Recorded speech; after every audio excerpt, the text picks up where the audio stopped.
Imagine cityscapes where entire floor numbers just vanish. Or a huge global company deliberately skipping a number in its product line. All because of a single digit. Yeah, it sounds, well, pretty strange, but for millions of people, it's just normal. And that digit is 4. The whole thing behind it is called tetraphobia. Tetraphobia, right? Yeah, it comes from ancient Greek. You've got tetras for 4 and phobos for fear. So basically fear or avoidance of the number 4. Okay. And as we dig into the sources for this deep dive, you see it's not just some simple superstition. It's actually a really potent cultural force. Especially in East Asia, right, but other places too. Exactly. Yeah. Mainly East Asia, but with some interesting echoes elsewhere. So our mission today really is to figure out why this one number. But that gives it such weight. And how this fear, shows up in different societies. And ultimately what it tells us about culture, language, their power. Okay, let's unpack that. Why 4? What is it about 4 that makes people want to avoid it? Well, the key thing is it's a language quirk, a fascinating one, actually. Language. Yeah. In a lot of Chinese dialects, the way you say 4 sounds incredibly similar to how you say death. Ah, okay. That makes sense. Take Mandarin, for example. 4 is si, and death is keen. Wow, that's close. It's super close. The main difference is just the tone. Cantonese is similar. Say 3 for 4, say 2 for death. Right. And this sound similarity, it doesn't stop there. It extends to Sino-Japanese. Meaning Japanese words borrowed from Chinese? Exactly. Yeah. So in Japanese, shi can mean 4, and it can mean death. Identical sound. Identical. And Sino-Korean, same deal. Sa means both 4 and death. So it's really all about that sound connection. But I remember the material mentioned Vietnam was different. Ah, good point. Yes, Vietnam's kind of the exception that proves the rule, you could say. Yeah. Well, they do have Sino-Vietnamese numbers like 2 or 2 or 4, but the common everyday word is bun. Bun. Okay. And neither brun nor tu sounds anything like tu, which is the Vietnamese word for death. Got it. So the sound connection just isn't there in the same way. Exactly. And they don't rely on those Sino-Vietnamese numbers quite as much day to day. It really highlights how specific these phonetic overlaps are. That's what's driving the whole tetraphobia thing. It's amazing. Just a similarity in sound Yeah. can end up influencing architecture, city planning, even huge corporate decisions. Absolutely. And you have to remember, Mandarin Chinese, for example, it's a tonal language. Right? And it has relatively few distinct syllables compared to, say, English. So you get a lot of homophones, words that sound the same but mean different things. Which makes it easier for these negative associations to stick. Precisely. It creates fertile ground for it. And the sources show how this bad luck can even spread to combinations of numbers. Like what? Well, like 94. Depending on how you pronounce the 9, it can sound like certain death. Ooh. Okay, I can see why you'd avoid that phone number. So how does this avoidance, this tetraphobia, actually play out day to day? Let's maybe start with mainland China. Okay. In mainland China, you generally see people trying to steer clear of the number 4, choosing phone numbers, apartment numbers, that kind of thing. Standard avoidance. Yeah. But what's really interesting is the contrast. Government offices, the military, they often seem to use the number 4 without any issue. Huh. That is interesting. Any idea why? Is it like they're above superstition or... That's the speculation. Maybe practical needs just override personal beliefs in those big institutions. Yeah. Or maybe it's a way of projecting authority, It could just be bureaucratic habit, too. Could be. Where it gets really intense, though, in Mandarin-speaking areas is with certain number combinations. Like the 94 example. Yeah, and others, too, like 14, pronounced she tease, it sounds like it's dead. She sten. Okay, not great. And there's an alternative way to say 1, which is ya. Sounds like yao, meaning want. So 14 can sound like ya, zi, want death. Oh, wow. That's dark. It is. And then there's 74, kisi, or kishisi.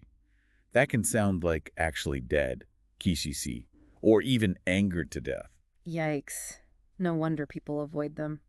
The material also mentions something about the Olympics. Beijing's bid.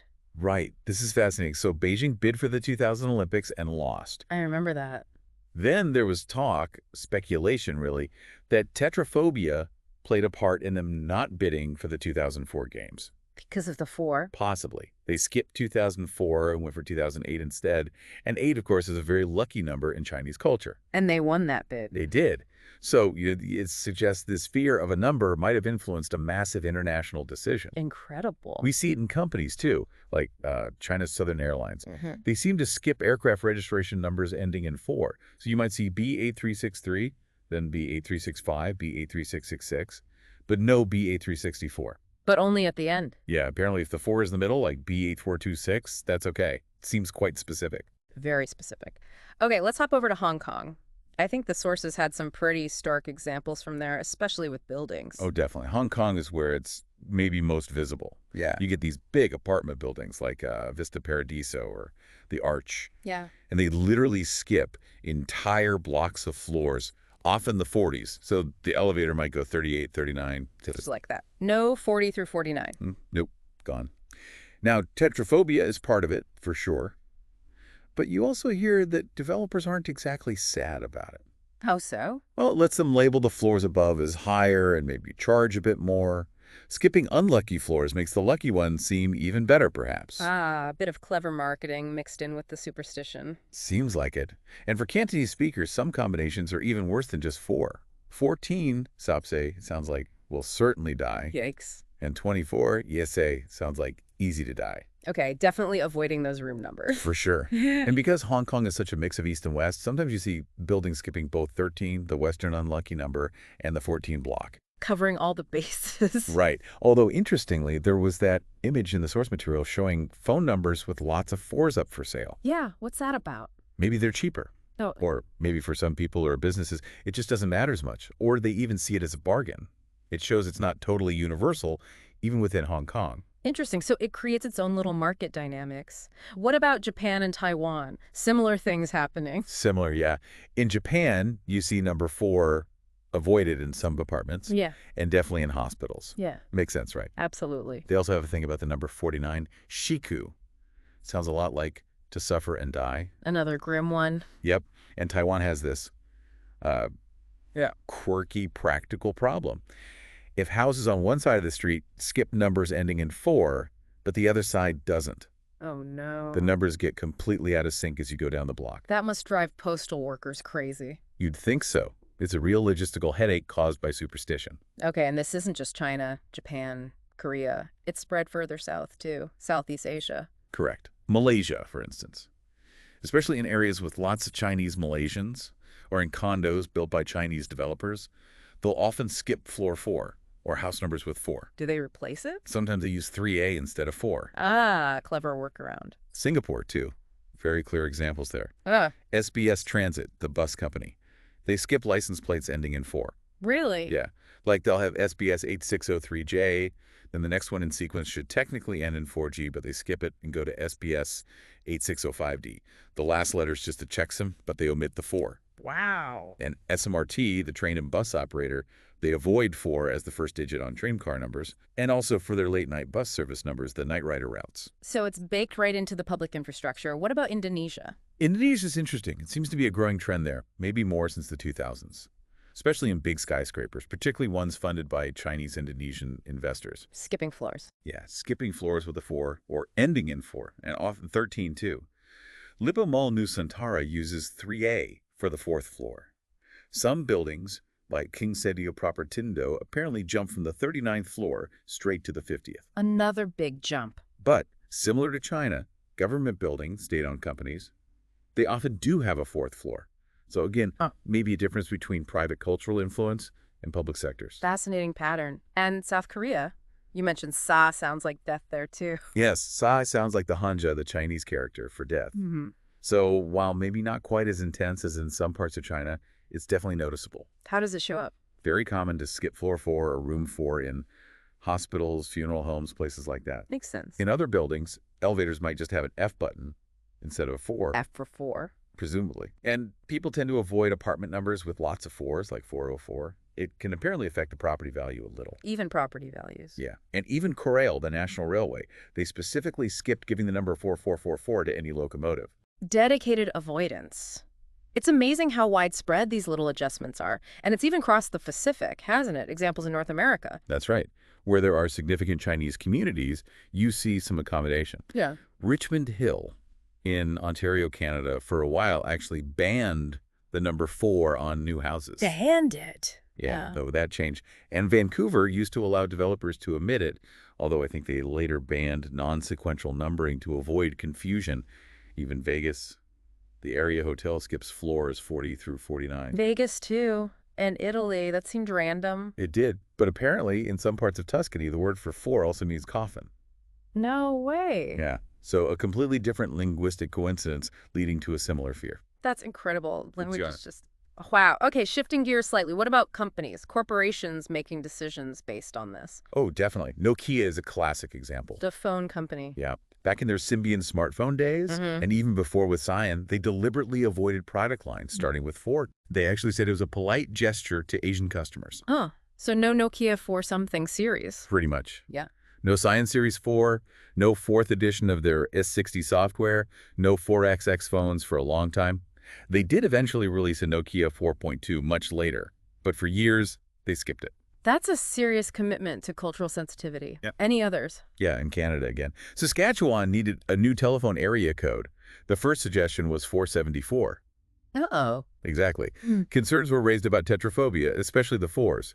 So they rejected 474 and went with 639 instead. Avoid it completely. And more recently, the phone maker OnePlus. They went from the OnePlus 3 and 3T straight to the OnePlus 5. Skip the 4. Skipped the 4 entirely. It's clear this fear or avoidance has really tangible impacts. Buildings, addresses, product names, area codes. Now, what about that research? Trying to link it to health? That sounded pretty wild. It was quite a claim. Back in 2001, a study came out in the British Medical Journal. Prestigious journal. Very. And it suggested that on the 4th day of the month, there was a noticeable increase in deaths from heart failure among Asian people in the U.S., specifically California. Just on the 4th? Yeah. And the researchers theorized it might be psychological stress, fear of the unlucky number causing actual physical harm. They even gave it a name. What was it? The Hound of the Baskervilles effect. Seriously, after the Sherlock Holmes story, where fear itself kills. That was the idea. Psychological stress manifesting physically due to the superstition. Okay, that's dramatic. Did it hold up? Not really, no. Later research tried to replicate it and couldn't. Ah. A 2003 study in Hong Kong looked at deaths on the 4th, 14th, and 24th. Found nothing. No spike in cardiac mortality. Okay. And importantly, someone else, an economist named Gary Smith, reanalyzed the data from the original 2001 study. Using the same data? Yeah, but using different, arguably more appropriate statistical methods. And he found no evidence to support the original conclusion. He also pointed out some methodological issues with the first study. So the dramatic Hound of the Baskervilles effect for number 4, probably not real. It seems unlikely. I mean, stress definitely affects health. That's well known. But a direct, statistically significant link specifically to the number 4 causing heart attacks on the 4th day of the month, the evidence just isn't there, despite that initial splashy study. Right. Good to clarify that. It shows how careful you have to be with statistics and correlation versus causation. Okay, finally, how about popular culture? Does tetraphobia show up in books or movies? It does, yeah.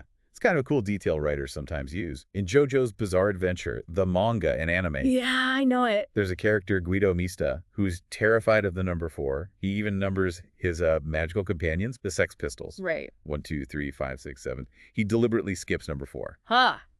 That's pretty specific. Totally. And in The Promised Neverland, Yeah. another manga anime, the number 4 is used symbolically to hint at death. Subtle nod. Even in Blade Runner, the classic sci-fi film, there's a scene in a noodle bar, and the chef sort of suggests maybe Deckard doesn't want 4 servings. Oh, I never caught that. It's quick.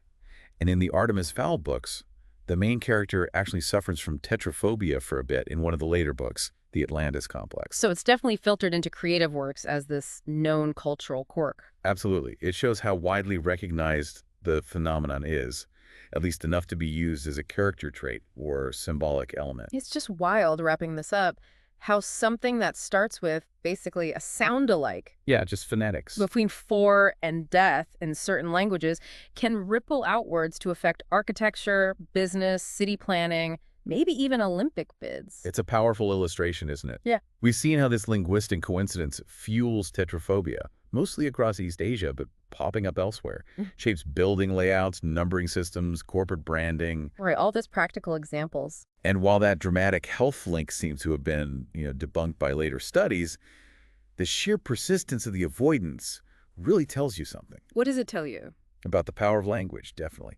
But also culture, belief, how these things become deeply embedded in everyday life, often in ways we don't even notice until we look closely. And that's where it gets really interesting, thinking beyond just the number 4. It makes you wonder, doesn't it?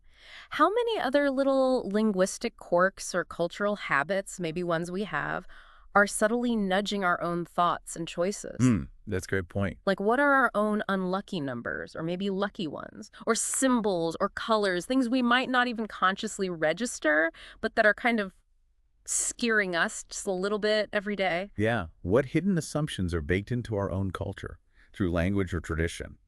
It's definitely something to chew on.